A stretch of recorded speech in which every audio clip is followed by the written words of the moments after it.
Serie de estudios sobre la confesión de fe de esta iglesia. Serán, Dios mediante, 24 clases, 24 domingos.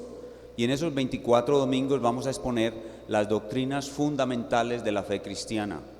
Esta clase es para toda la iglesia. A la iglesia le conviene periódicamente repasar su confesión de fe o su base doctrinaria. Pero esta clase tiene un significado especial para aquellos hermanos que están recientemente llegando a la iglesia y aspiran a ser miembros de la iglesia. Asistiendo a estas clases, nuestros hermanos podrán hacerse miembros de la iglesia después de 24 domingos. Aquellos hermanos que están aspirando a la membresía de la iglesia tendrán un control especial durante estas clases. Todos aquellos que entregaron sus datos la semana pasada y que les está llegando un correo electrónico de parte nuestra, un correo electrónico mío, todos estos hermanos que están recibiendo el correo electrónico deben cada domingo, al entrar al salón, reportar la asistencia con uno de los ujieres. En el día de hoy, el ujier encargado de controlar la asistencia es el hermano Alejandro Castiblanco. Haga el favor, hermano, pase aquí al frente para que los hermanos lo vean. Este ujier va a tomar la asistencia de aquellas personas que aspiran a ser miembros. Ahí lo ven, Alejandro Castiblanco, este que está aquí abajo, cerca a la plataforma. Todos los que aspiran a ser miembros de la iglesia, al entrar al salón o en el intermedio, deben reportarse con Alejo, y Alejo va a controlar la asistencia de ustedes durante los 24 domingos. Para ser miembro de la iglesia hay que cumplir con un requisito de asistencia. Muchas gracias, Alejo. Puedes regresar a tu sitio. Muy bien, habiendo aclarado estas cosas y esperando tener una buena comunicación con los hermanos que aspiran a ser miembros por correo electrónico o personalmente, vamos a comenzar a mirar lo que es la confesión de fe de nuestra iglesia. Vamos a abrir nuestras Biblias en 1 Timoteo capítulo 3, versículo 15. 1 Timoteo capítulo 3, versículo 15.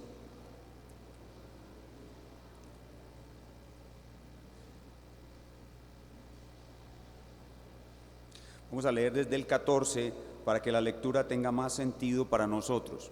1 Timoteo capítulo 3, versículos 14 y 15. 1 Timoteo 3, 14 y 15. Vamos a leer todos juntos contando yo 3. Vamos a esperar que hay unas Biblias muy lentas, hay otras Biblias más rápidas, pero hay unas Biblias muy lentas. Sería bueno agilizarse en la búsqueda de la Biblia porque en las clases vamos a estar mirando mucho la Biblia. 1 Timoteo 3, 14 y 15. Vamos a leer todos juntos a la voz de 3. 1 Timoteo 3, 14 y 15. 1, 2, 3. Esto te escribo, aunque tengo la esperanza de ir pronto a verte, para que si tardo sepas cómo debes conducirte en la casa de Dios, que es la iglesia del Dios viviente, columna y baluarte de la verdad. Un par de preguntas para ustedes. ¿Qué es la casa de Dios o cuál es la casa de Dios? El texto responde, ¿cuál es la casa de Dios? La iglesia del Dios viviente. ¿Y qué es la iglesia del Dios viviente con respecto a la verdad? Columna y baluarte de la verdad. En otras palabras, la iglesia de Cristo existe por causa de la verdad. La iglesia de Cristo existe para conocer la verdad, para proteger la verdad, para difundir la verdad. Hermano, lo más importante en este mundo, en esta vida y en su vida, no es su felicidad, no es lo que usted pueda tener en este mundo. Lo más valioso para usted en su vida y en su existencia es la verdad. Usted, como miembro de la iglesia de Cristo, tiene el privilegio de conocer, proteger y difundir la verdad. Entonces, para nosotros la verdad es un tesoro. Para nosotros la verdad es un tesoro, y ese tesoro debe ser protegido, debe ser propagado, debe ser entendido. El privilegio más grande que nosotros tenemos como seres humanos es conocer la verdad. La Escritura muestra ese tesoro de la verdad en varias expresiones particulares. La Escritura habla, por ejemplo, de la sana doctrina. En 2 Timoteo 4:3, Pablo habla de las, no vayan allá, Cuando yo les diga que vayan a los textos, solamente van a los textos. En 2 Timoteo 4:3, Pablo habla que algunos no soportarán la sana doctrina. La verdad está toda compactada. La verdad es un núcleo único, hermético, que Pablo llama la sana doctrina. La sana doctrina es una sola cosa. En otro lugar, Pablo la llama todo el consejo de Dios. En Hechos 20:28, Pablo dice que él no rehusó enseñar a la iglesia todo el consejo de Dios. Toda la verdad está compactada y definida. Se llama en otro lugar todo el consejo de Dios. Pero también en alguna porción, en Judas versículo 3, Pablo se refiere a esta verdad como la fe que fue una vez dada y para siempre a los santos y por la cual debemos combatir. Entonces la verdad fue dada una vez y para siempre. El núcleo de verdad, el conjunto de verdades está completo, está listo y es el gran tesoro que Dios le ha dado a la iglesia. Es el buen depósito.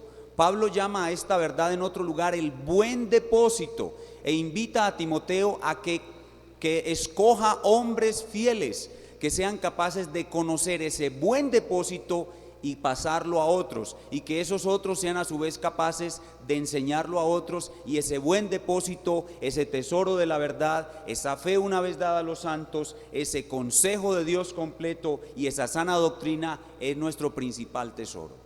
La iglesia existe por la verdad, para la verdad, en función de la verdad. La iglesia es columna y baluarte de la verdad. Entonces, como tesoro, nosotros debemos protegerlo. Como tesoro, debemos atesorarlo. ¿Cómo lo protegemos? ¿Cómo lo atesoramos? Para protegerlo y atesorarlo, la iglesia ha compuesto confesiones de fe. Confesiones de fe. Las confesiones de fe son la forma como la iglesia ha atesorado, protegido y propagado la pureza de la verdad. Las confesiones de fe son un instrumento para que la verdad sea preservada. Por medio de las confesiones de fe, la iglesia en su historia ha cumplido su función de ser columna y baluarte de la verdad. Ahora, ¿qué es una confesión de fe? ¿Qué es una confesión de fe? Aquí tenemos en la pantalla una descripción muy sencilla de qué es una confesión de fe. Vamos a leerla todos juntos. Ahí la pueden ver en la pantalla. Vamos a leerla todos juntos. Vamos a leer esta sección todos juntos cuando cuente 3. 1, 2, 3. Es una declaración completa, precisa y ordenada de las principales enseñanzas de la palabra de Dios. Es una declaración completa porque debe incluir todas las doctrinas de la palabra de Dios. Precisa porque debe buscar que las palabras sean muy exactas a fin de que la verdad sea preservada. Y ordenada porque hay una forma como nuestra mente entiende mejor. Cuando a uno le presentan las cosas en orden, uno las entiende mejor. Entonces la confesión de fe busca ordenar en un orden lógico todas esas verdades a fin de presentarla a nuestra mente y que nuestra mente la puede entender y asimilar mejor. Entonces una confesión de fe es una declaración completa, no le falta ninguna verdad doctrinaria, precisa porque usa las palabras exactas que diferencian la verdad del error, y ordenada porque le ayuda a la mente a presentar todo el consejo de Dios, toda la verdad de Dios en un orden lógico fácil de asimilar. Para entender lo importante que es la precisión en una confesión de fe, vamos a hacer el siguiente ejemplo. Ustedes ven en la pantalla una pregunta: ¿cuál es la respuesta correcta? Dos opciones. A, hay un solo Dios que subsiste en 3 personas. Respuesta B, hay un solo Dios que se manifiesta en 3 personas. Piense por un momento, no se apresure a pensar, a responder, piense por un momento cuál de las 2 respuestas es la correcta. Hay un solo Dios que subsiste en 3 personas, hay un solo Dios que se manifiesta en 3 personas. No le voy a pedir que levante su mano para no causarle vergüenza, pero sin duda muchos de ustedes respondieron que la correcta es la A. No levante la mano, pero usted respondió que la correcta es la A. Lo felicito, esa es la respuesta correcta. Pero hay algunos que respondieron que la respuesta correcta es la B. Ellos están equivocados y ellos necesitan estas clases. Si usted respondió que la respuesta correcta es la B, usted necesita estas clases urgentemente. Por favor, no deje de venir y por favor no llegue tarde. Invito a todos los que llegaron hoy a las 9:10 a que hagan un gran sacrificio para el Señor y el próximo domingo lleguen a las 9, porque cuando llegan tarde distraen a todo el mundo y estas clases van a ser muy importantes para todos nosotros. Entonces, si usted respondió que la respuesta correcta es la B, usted está apoyando y promoviendo la secta falsa de los unitarios, que se conoce en la historia de la iglesia como sabelianos, unitarios o Iglesia Pentecostal Unida de Colombia, la cual es una secta falsa. Entonces usted necesita conocer con precisión la verdad. Las confesiones de fe bien elaboradas le dan a usted esa precisión en el conocimiento de la verdad. Puede ver entonces qué es una confesión de fe. Es una declaración completa, precisa y ordenada de todo lo que enseña la palabra de Dios. Entonces ahora veamos, ya vimos qué es una confesión de fe. Ahora veamos una segunda pregunta. ¿Debemos tener una confesión de fe? ¿Debemos tener una confesión de fe? La respuesta es que sí, aunque hay algunos hermanos que creen que no. A los hermanos que creen que no se debe tener una confesión de fe, se les conoce como no confesionales. Y a los hermanos que creemos que sí debemos tener una confesión de fe, se nos conoce como confesionales. Los que creemos que debemos tener una confesión de fe, nos llamamos cristianos confesionales. Y por lo general somos los que pertenecemos a la rama histórica del cristianismo protestante. Es decir, los que fundamos nuestra iglesia con base en los preceptos de la iglesia antigua, de la iglesia de la Reforma. Se nos conoce como confesionales. Los cristianos más modernos, los cristianos del siglo XX, casi todos son no confesionales. Entonces, ¿debemos tener una confesión de fe? Nosotros, los confesionales, decimos que sí. ¿Por qué? Porque hay muchos falsos profetas y herejes y debemos diferenciarnos de ellos. Voy a mostrarles con la palabra de Dios por qué una confesión de fe hace una defensa exacta y buena de la verdad, tal como la Biblia debe ser defendida. Vamos en nuestras Biblias a Romanos 9:5.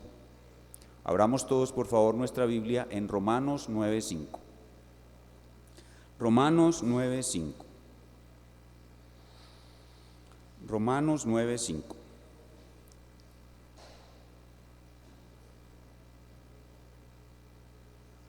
El apóstol Pablo está mostrando aquí que él ama mucho a la nación de Israel y está haciendo una descripción de los privilegios que tuvo la nación de Israel.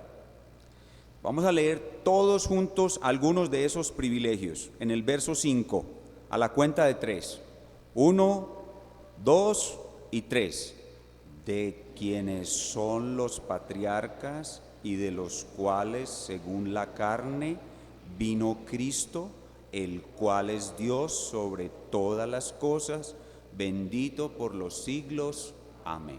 Pregunta: ¿cuál es la verdad fundamental que está clara en la superficie de este pasaje, que con una sola leída nos damos cuenta de esa verdad? ¿Cuál es esa verdad fundamental que está clara, que brota en la superficie del pasaje con una sola leída? ¿Cuál es la verdad fundamental? Que Cristo es Dios. Sí, dice en la segunda parte, vino Cristo, el cual es Dios. Hay una verdad fundamental, ahí dice, Cristo es Dios. Ahora vayamos en nuestras Biblias a Mateo 27. Mateo 27, versículo 46. Mateo 27, versículo 46. Vamos a leer otra vez todos juntos, contando 3. Mateo 27, 46. Mateo 27, 46. ¿Listos? 1, 2, 3. Cerca de la hora novena, Jesús clamó a gran voz diciendo: Elí, Elí, lama sabactani. Esto es: Dios mío, ¿por qué me has desamparado? A pesar de que Romanos capítulo 9, versículo 5 dice claramente que Jesús es Dios, los falsos testigos de Jehová o la secta de los testigos de Jehová, al leer este pasaje, dice que Jesús no es Dios. ¿Por qué? Porque él está hablando de Dios como su Dios. Si él fuera Dios, no llamaría a otro Dios. Y por esta razón, ellos creen que Jesús no es Dios. Ahora veamos Juan capítulo 20. Juan capítulo 20, versículo 28. Juan 20, 28.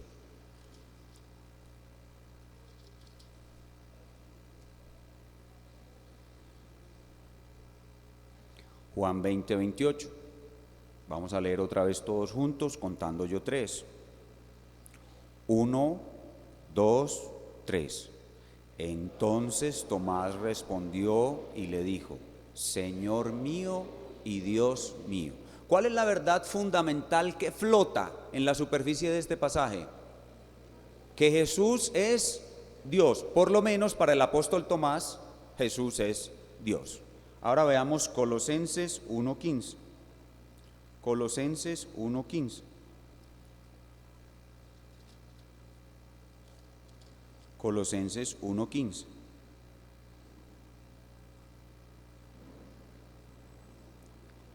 Contando 3, vamos a leer todos juntos. 1, 2, 3. Él es la imagen del Dios invisible, el primogénito de toda creación. A pesar de que Juan 20, 28 dice claramente que Jesús es Dios, cuando los testigos de Jehová, o falsos testigos de Jehová mejor, leen Colosenses 1:15, ellos dicen: Jesús no puede ser Dios, porque Él es el primogénito, y el primogénito es la primera criatura, o sea que Dios, Jehová, engendró, o sea, le dio la existencia a Jesús. Por lo tanto, Jesús no es Dios.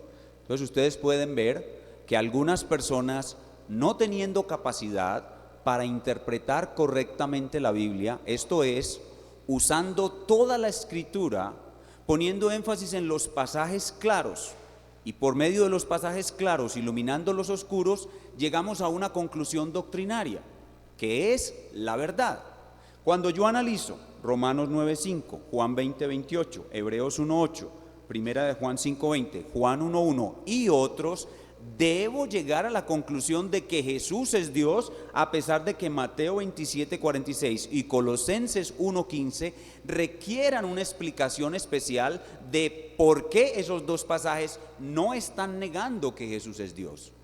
Cuando yo termino de hacer ese proceso, cuando yo hago esa exégesis, la palabra exégesis significa guiar hacia afuera, es decir, sacar afuera el verdadero significado de la Biblia, mi conclusión doctrinaria, ¿qué es lo que debo hacer con ella? La debo poner por escrito para que todo el mundo sepa que Jesús es Dios, a pesar de que algunos se confundan con Mateo 27:46 y Colosenses 1:15. Por eso es absolutamente necesario que pongamos por escrito que Jesús es Dios, diciendo con la Biblia que Jesús es Dios. Si no lo hacemos, ¿qué es lo que vamos a tener? Vamos a tener una gravitación de pensamientos de un lado para otro y la gente van a estar confundidas. Pero es que unos versículos dicen que sí es Dios y otros parecen enseñar que no lo es. Entonces, ¿es o no es? La iglesia tiene que decir, ¡es Dios! ¿Ven? ¿Y cómo lo hace? Por medio de una confesión de fe. ¿Pueden ver por qué necesitamos tener una confesión de fe? Ok. Muy bien, ahora veamos en tercer lugar, en primer lugar vimos qué es una confesión de fe. En segundo lugar, por qué debemos tener una confesión de fe. Y en tercer lugar, veamos qué beneficios nos trae una confesión de fe.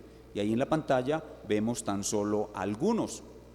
Como ya hemos ido discurriendo acerca de esto, vemos que el primer beneficio de tener una buena confesión de fe es la defensa de la verdad. Se nos encomendó la verdad, defendemos la verdad con una confesión de fe.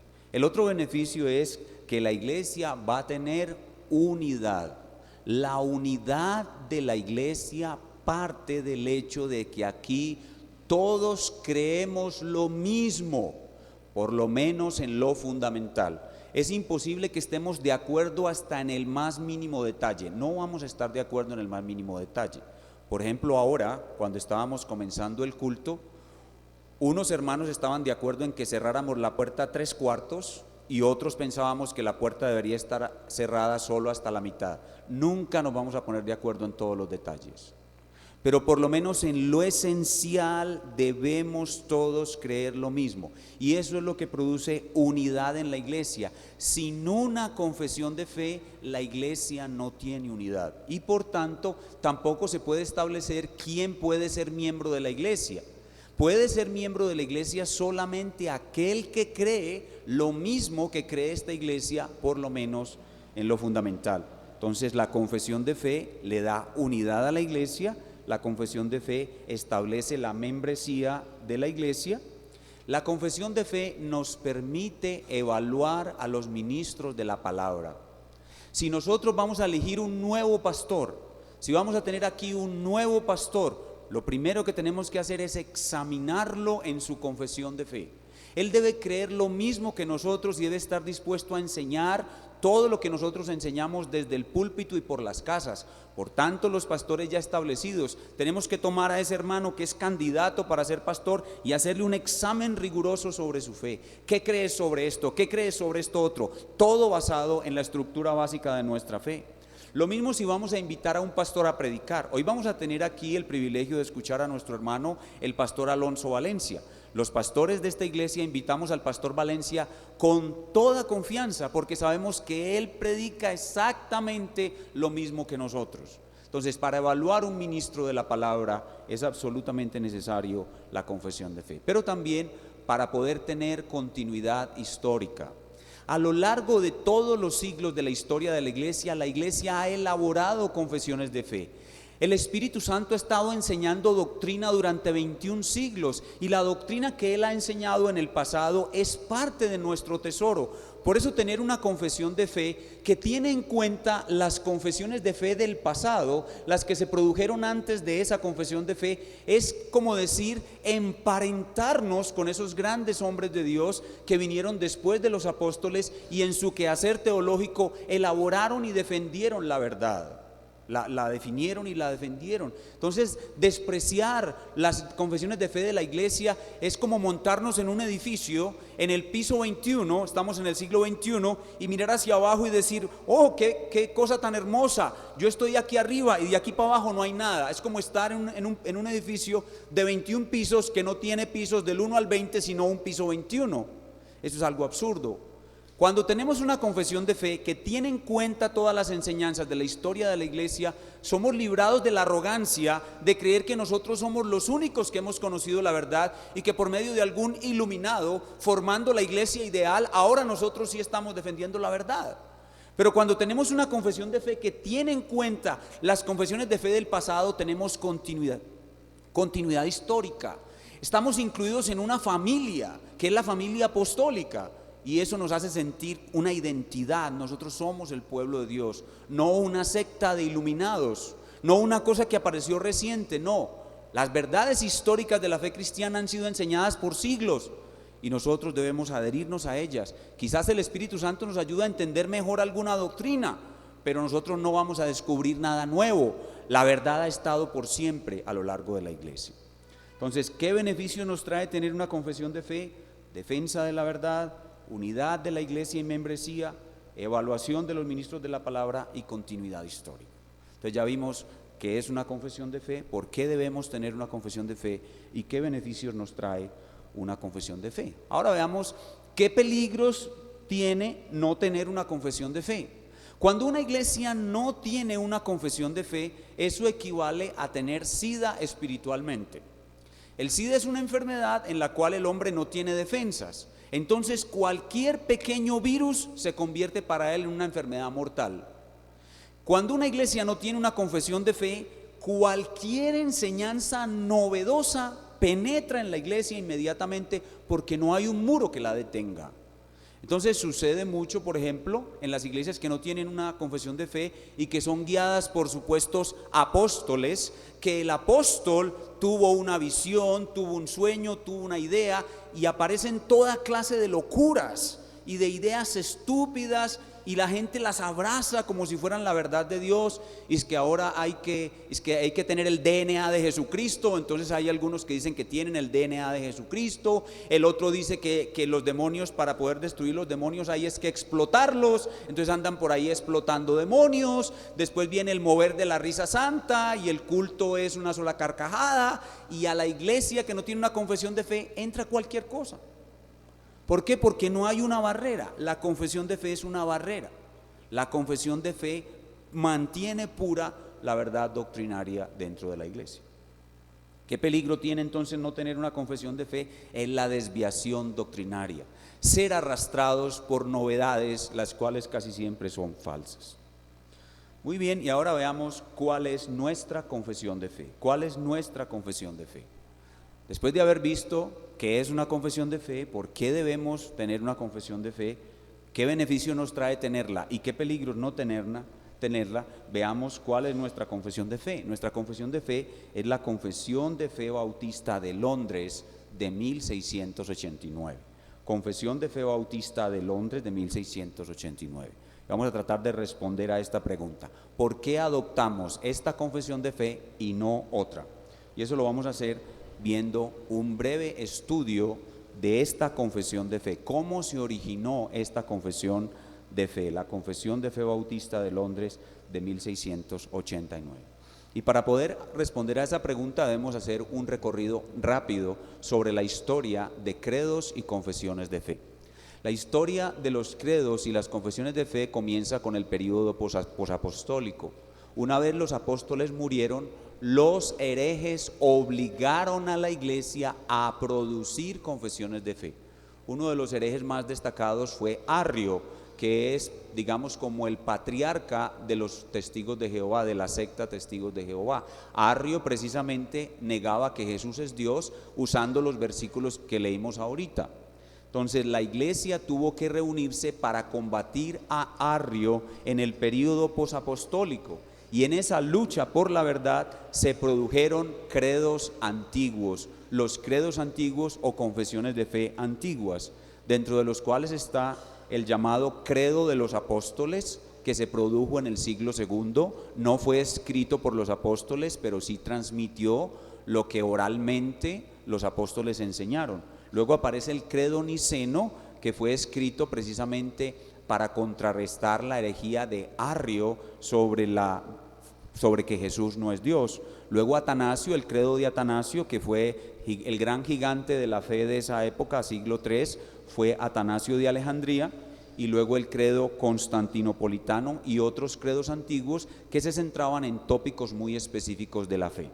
Entre el siglo III y el siglo XV, estos fueron los principales credos o confesiones que se produjeron, y ellos son un tesoro, y a usted le conviene leerla, le conviene leer esos credos. Precisamente traje hoy un material que es una recopilación de todos los credos y confesiones, y usted puede sacar una fotocopia de él tranquilamente. Yo le puedo facilitar ese documento que tengo aquí conmigo, y usted puede leer todos los credos y confesiones de la historia de la iglesia y ver lo valiosas que son.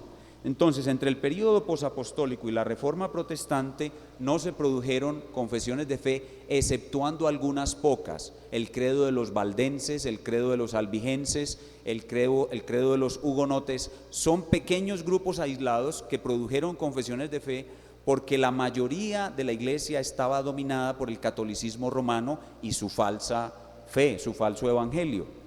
Pero en la época de la Reforma Protestante, Dios trae a la luz otra vez el verdadero evangelio, y aparece la Reforma Protestante del siglo XVI, y con ella se regresa a los apóstoles, se regresa a la verdadera doctrina, al verdadero evangelio. Entonces la Reforma Protestante produce la plataforma doctrinaria bíblica que ha de producir las mejores confesiones de fe de la historia de la iglesia. Las anteriores no son completas, están el credo niceno, el credo constantinopolitano, el credo atanasiano. son muy específicos y casi todos se centran en la deidad de Cristo y la doctrina de la Trinidad. Pero cuando aparece la Reforma Protestante le da tanto brillo a la doctrina de los apóstoles y la presenta de una manera completa, que surgen ahora sí confesiones de fe completas sobre todas las doctrinas de la Biblia. Y en esa época hubo unos eslogans o frases claves que identificaron esa plataforma doctrinaria, que se conocen como las solas de la Reforma. Sola Escritura, sola gracia, sola fe, solo Cristo, solo para la gloria de Dios. Con base en esa plataforma doctrinaria se produjeron las mejores confesiones de fe de la Iglesia, las cuales fueron elaboradas un siglo más tarde por los puritanos. Estos dos hombres que aparecen en las fotografías, Martín Lutero, este es Martín Lutero, y Juan Calvino, este es Juan Calvino, son los hombres que Dios usó para traer otra vez esa doctrina apostólica a la vida, y fueron la base que produjo estas grandes confesiones de fe, que fueron elaboradas por estos hombres. Pasamos entonces de la Reforma del siglo XVI en toda Europa a la Reforma en el siglo XVII en Inglaterra, y ahí aparecen unos personajes muy importantes que se conocen como los puritanos. Los puritanos eran unos hombres que aprendieron la fe reformada con Juan Calvino y querían que la iglesia de Inglaterra fuera pura, y por eso los llamaban puritanos. Querían que su culto fuera puro, que el gobierno de la iglesia fuera puro, que la práctica de los sacramentos fuera pura, y por eso los llamaron puritanos.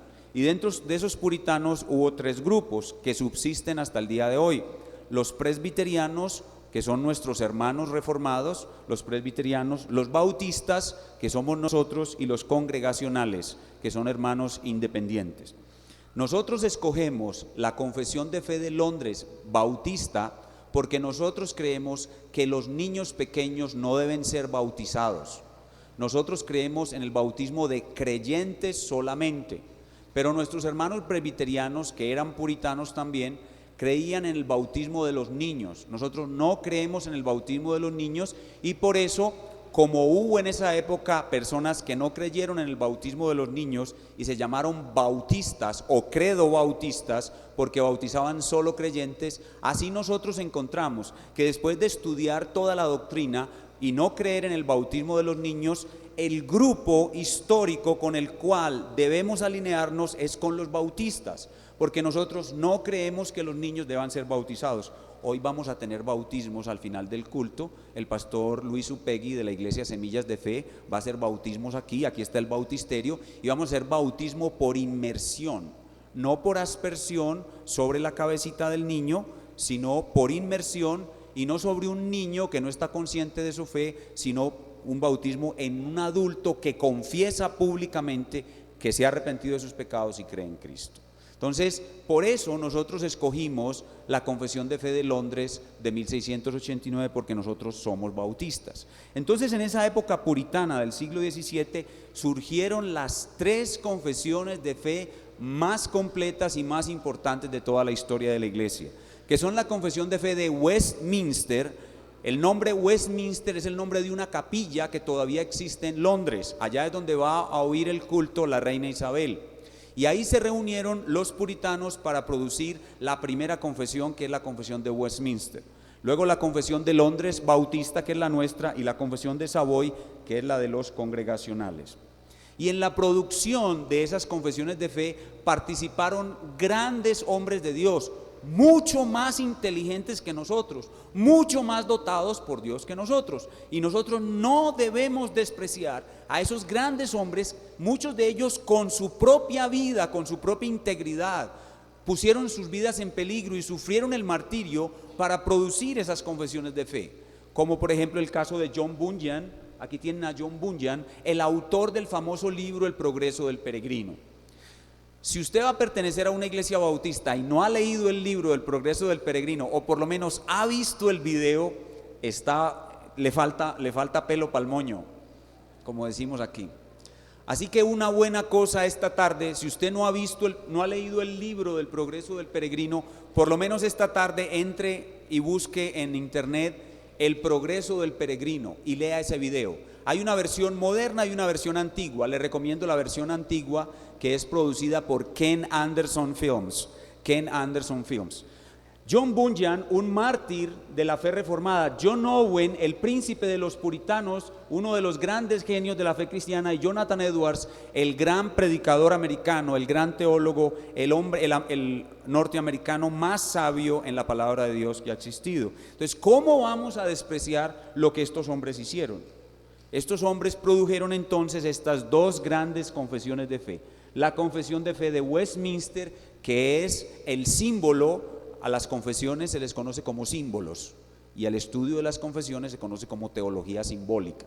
El símbolo de los presbiterianos es la confesión de Westminster, pero aquí está consignado que los niños deben ser bautizados.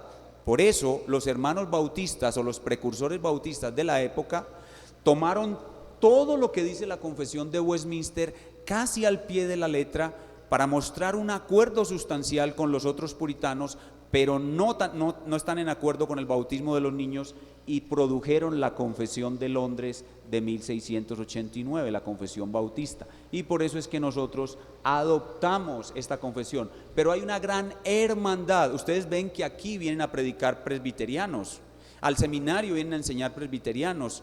Este lugar se compró con dinero de muchos presbiterianos. El hermano Brian Skinner es presbiteriano. El hermano Larry Moore es presbiteriano, el pastor Don Galardi es presbiteriano, y son hermanos muy amados, porque estas dos confesiones son casi gemelas. La única diferencia está en el bautismo de los niños y nuestra postura sobre el gobierno de la iglesia y la Santa Cena. Grandes hombres de Dios han sostenido esta confesión de fe. Esta confesión de fe no es una novedad. Sin embargo, usted que está asistiendo a esta iglesia, está conociendo mejor la verdad, pero usted tiene amigos cristianos en otra ciudad y usted le pregunta a su amigo, le pregunta: ¿a cuál iglesia estás asistiendo? Y tú le dices: a una bautista reformada, y él le dice inmediatamente: ¿y esa qué secta es? ¿Por qué? Porque nuestros hermanos cristianos del siglo XX son analfabetas históricos. Son analfabetas históricos. Esta iglesia es una iglesia histórica, porque tiene en cuenta mucho la historia, pero la mayoría de los cristianos del siglo XX son analfabetas históricos. Ahora, si usted le pregunta a su amigo de la otra iglesia en Bogotá o en Cali, que le dijo que qué secta es esa: oye, ¿tú conoces a Carlos Spurgeon? ¿Has oído hablar de Carlos Spurgeon? Y él le dice: claro, Carlos Spurgeon, el llamado príncipe de los predicadores. Entonces usted le dice: yo soy de la iglesia de él. Porque Carlos Spurgeon, el llamado príncipe de los predicadores, probablemente el mejor predicador que ha existido, era bautista reformado.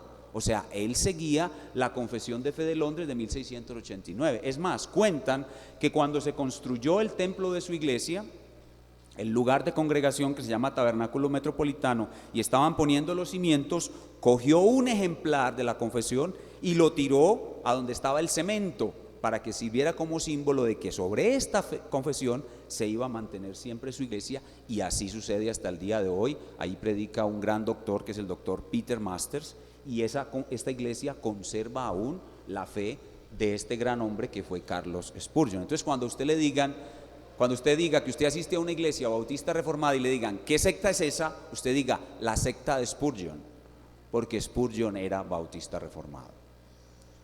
Muy bien, entonces la Iglesia Bautista Reformada La Gracia de Dios en Medellín, Colombia, que existe desde 1999 hasta el día de hoy, es una iglesia confesional.